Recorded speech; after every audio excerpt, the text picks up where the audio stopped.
Uşaqlar, bu günləri Bəxtiyar Vahabzadənin İstiqlal poemasını keçirik. İstiqlal poemasının sujet xətti olmadığı üçün, sizə daha asan gəlməsi üçün əsərin təhlil üzərində işləməmiz daha siz üçün faydalı olar. Ona görə bu yazı formasında bunu qeyd aparmışıq ki, sizi üçün daha faydalı olsun. Deməli, Bəxtiyar Vahabzadənin İstiqlal poeması əvvəlcə onu yadda saxlayaq ki, orta məktəb 9-cu sinifin dərsliğində ixtisarla verilib. Və ixtisarladır, bunu diqqət eləyək. Əsər, yəni poemamız 1999-cu ildə yazıya alınıb, 1999-cu ildə yazıya alınıb və əsər lirik poemadır.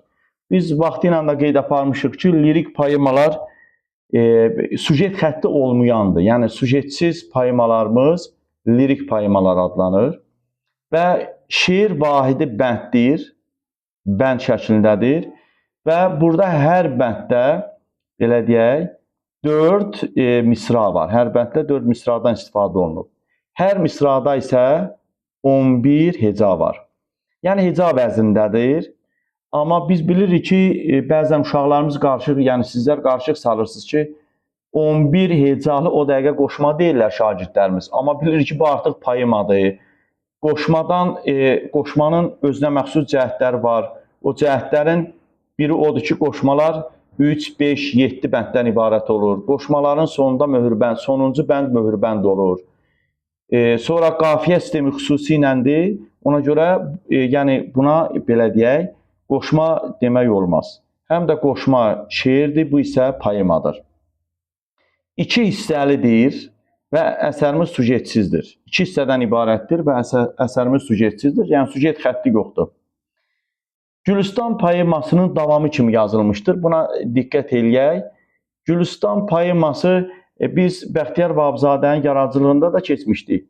Gülüstan poeması müəllifin, belə deyək, 1959-cu ildə çap etdirdiyi bir poemadır və həmin o poemaya görə müəllif, əsərimizin müəllifi Bəxtiyar Vahabzadə təqib və təzyiqlərə də məruz qalmışdı. Hətta ona millətçi damğası da vurulmuşdu. Çünki həmin o poemada səbəb nə olurdu? Həmin o poemada, belə deyək, ikiyə ayrılmış, təsəvvür edin, tarixdən də məlumatınız var, 1959-cu ildə yazıya alınıb və orada həm Şimali Azərbaycanın, həm Cənubi Azərbaycanın işğal altında olmasına ayrıca işarət eləmişdi. Ona görə bu yadda saxlayaq ki, bu əsərimiz İstiqlal poeması Gülüstan poemasının davamı kimidir və 1999-cu ildə yazılmağını da unutmayaq. Və vətənimizlə bağlı, əsərimizdə vətənimizlə bağlı taley yüklü problemlərə yer verilib. Burada bəzən uşaqlarımız soruşur ki, burada hansıdır taley yüklü problemlər? Təbii ki, birincisi, həm Şimali, həm Cənubi Azərbaycanın ayrılmağı, ikiyə parçalanmağımız və ən önəmli məsələlərdən biri də dil məsələmizdir. Yəni, milləti yaşadan dildir, bu haqda da qarşıda danışılacaq. Və buradan da göründüyü kimi bütöv Azərbaycanın birliyi məsələsi, bunu xüsusilə yadda saxlayaq. Və vətənimizin ikiyə bölünməsindən ürək ağrısı ilə danışılıb.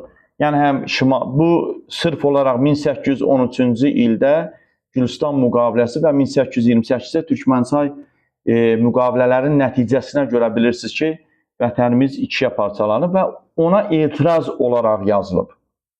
Və təbii ki, burada milli azadlıq uğrunda mübarizə məsələsinə də diqqətli nəzər eləyək, milli azadlıq uğrunda mübarizəyə də həsr olunub. Əsərimiz əvvəldə də dediyimiz kimi 2 hissədən ibarətdir. Əsərimizin indi bir-bir hər hissəni, həm birinci, həm də ikinci hissəni ayrı-ayrılıqda təhlil eləməyə çalışarıq. Mən də çalışaram ki, əsər həm o kitabımızda orta məktəb dərsliyindən verən bəndləri də deyim ki, siz üçün daha sadə olsun. Birinci isə ümumiyyətlə əsərimiz lirik qəhrəmanın dilindəndir. Yəni, əsərimiz lirik qəhrəmanın, Bəxtiyar müəllifin, Bəxtiyar Vahabzadənin dilindəndir. Əsərimizdə, belə deyək, başlayıb, amma ixtisarla olduğunu nəzərə alaq. Dünya çalxalandı, sular duruldu, tərsinə dolandı əsrin məhvəri. Zaman hökm elədi, vaxt hakim oldu, ayağa qaldırdı qul millətləri. Burada əsrin məhvəri deyərkən nəyi nəzərdə tutur? Məhvər ümumiyyətlə nəyinsə mərkəzi, dayaq nöqtəsi deməkdir.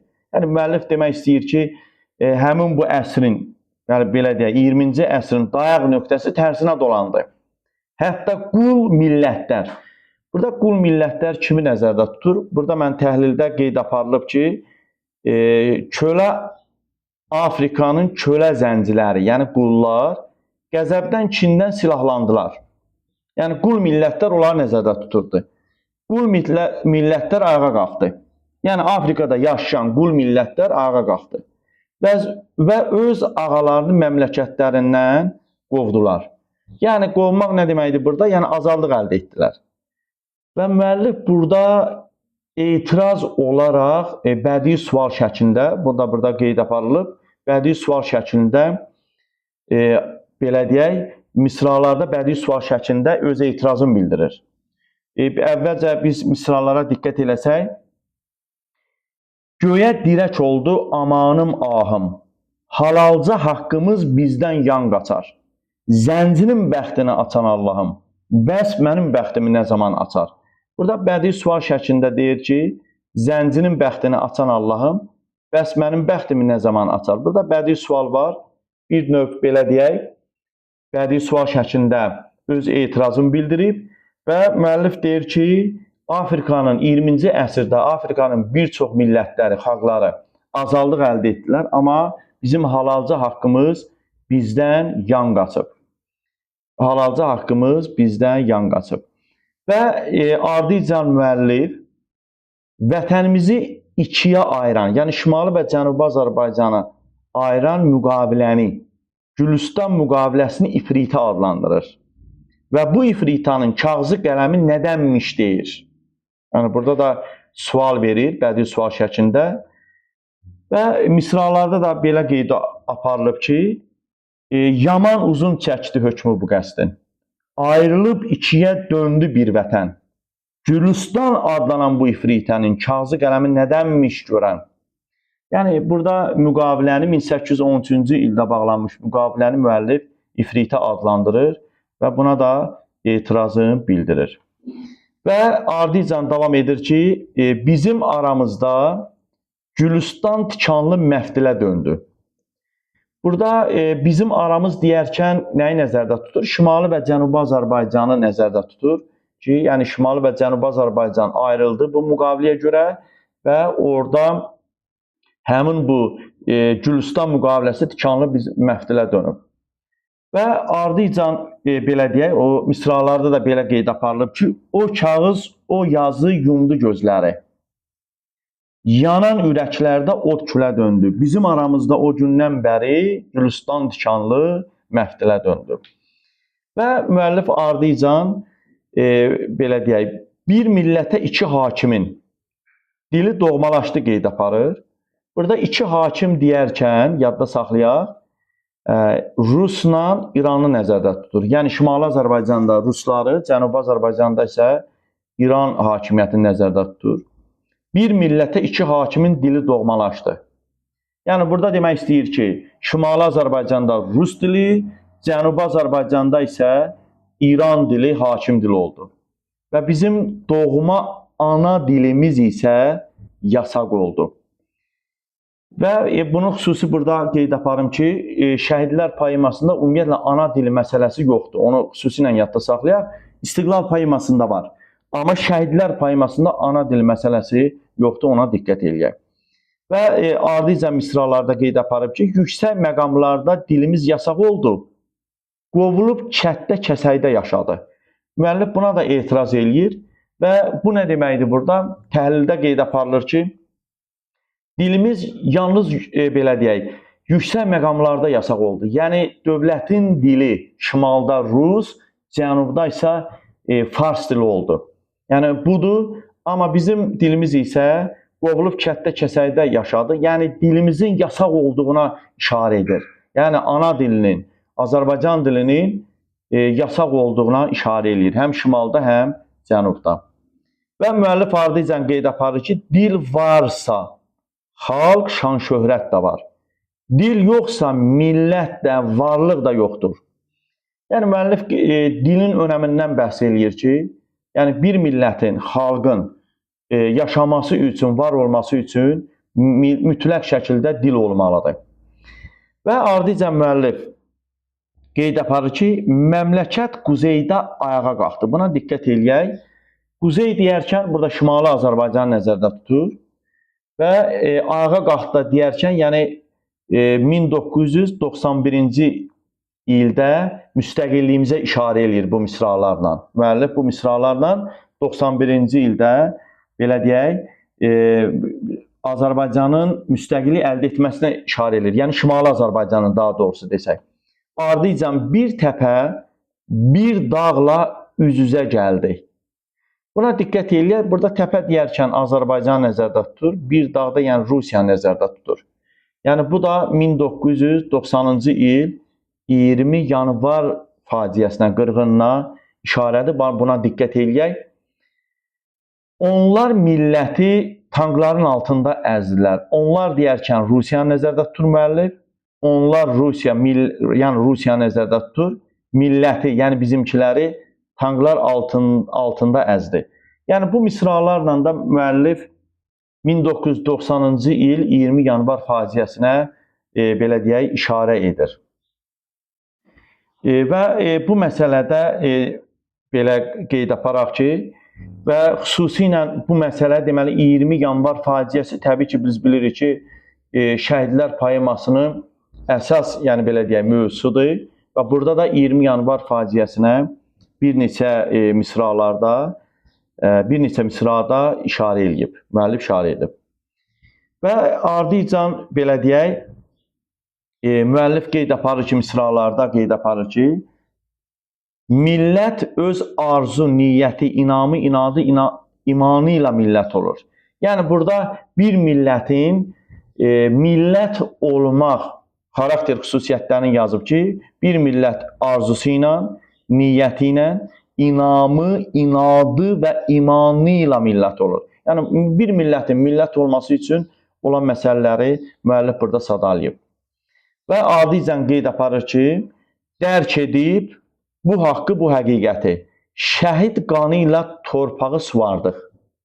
Və misralarda orta məktəb dərsində də belədir ki, millət millət olur arzu niyyəti, inamı, inadı öz imanı ilə. Dərk edib bu haqqı, bu həqiqəti suvardıq torpağı şəhid qanı ilə. Bu misralarda da yenə 90-cı il 20 yanvar faciəsinə, hadisəsinə müəllif işarə eləyib.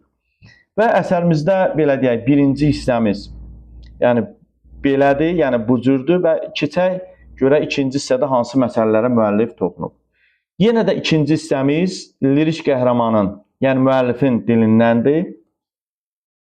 Və müəllif qeyd aparır ki, eşidib qəlbimin üsyan səsini, yazdım şəhidlərin faciəsini.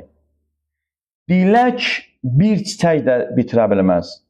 Bugündən sabaha körpü olmasa, azadlıq ağacı bar verə bilməz.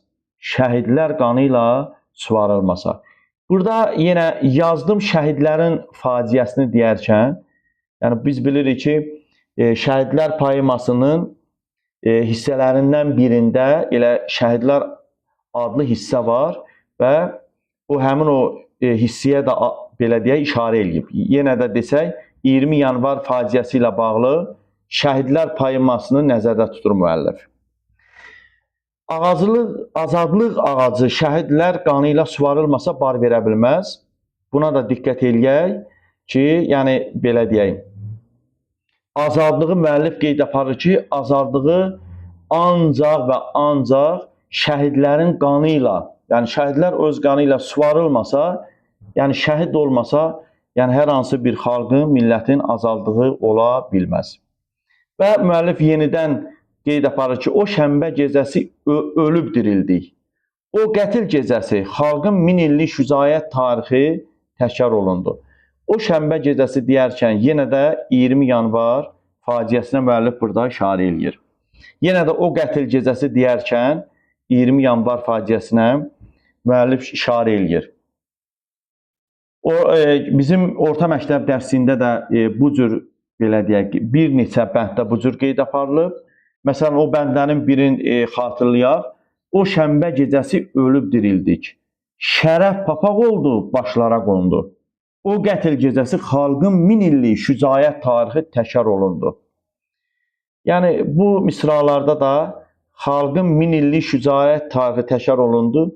Yəni azadlığımızın, müstəqilliyimizin ilkin toxumları məhz 1990-cı il 20 yanvar faciəsi ilə qoyulduğuna bağlı öz fikirlərini bildirir. Və mümkünə döndərdik çox namümkünü. Biz bilirik ki, bu misralar bizdə şəhidlər poemasında da verilib. Təbii ki, həmin vaxtı Rusiya kimi bir imperiyanın, belə deyək, tərkibində etiraz eləmək, onlara etiraz eləmək namümkün idi və biz bunu mümkünə döndərdik. Müəllif bu misralarda bu məsələlərə toxunur. Quzeydə yadan. Burada yad deyərkən müəllif Rusiyanı nəzərdə tutur. Yəni quzey bayaq qeyd apardığımız kimi, yəni şimalda, Şimali Azərbaycan nəzərdə tutur. Quzeydə yada yerini göstərdik. Misralar belə idi.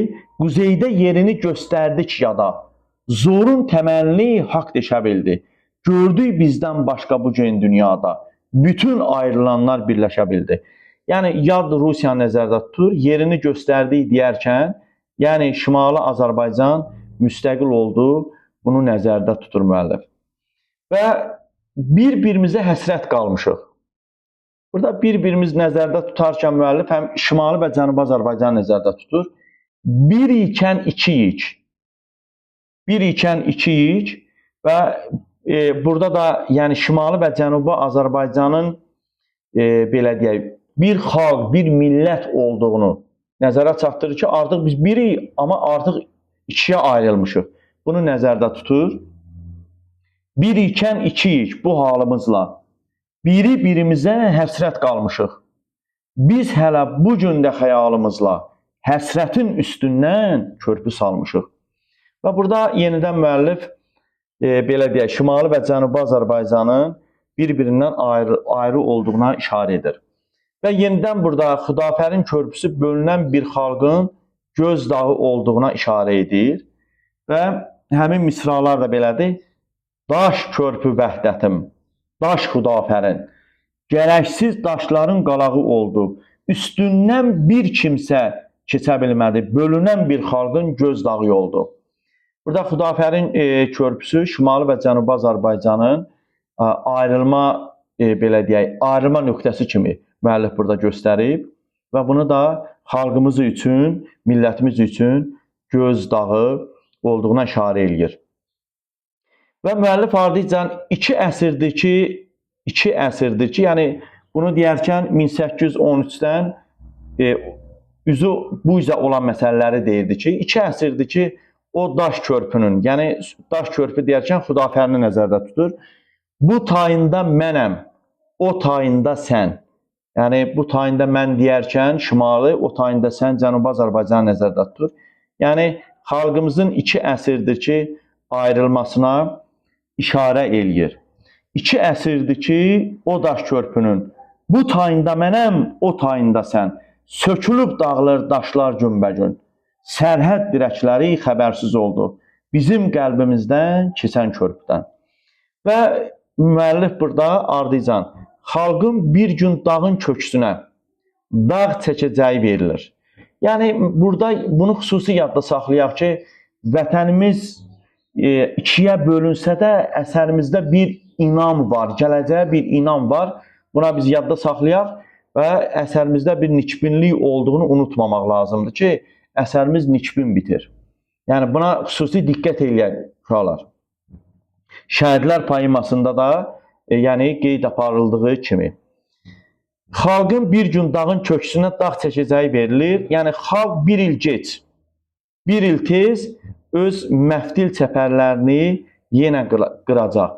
Yəni müəllif demək istəyir ki, nikbindir. Yəni ayrılmış xalq bir gün birləşəcəyinə təbii ki, müəllifin böyük bir inamı var idi burada. Bu misralarda da, bizdə misralarda da bu ayrıca bizdə verilib. Və ardıcan şair bayaq qeyd apardığımız kimi şair nikbindir və qeyd aparır ki, biz də Azərbaycanın həm güneyli, həm də quzeyli, həm cənubi, həm də şimali xəritəsini görəcəyik.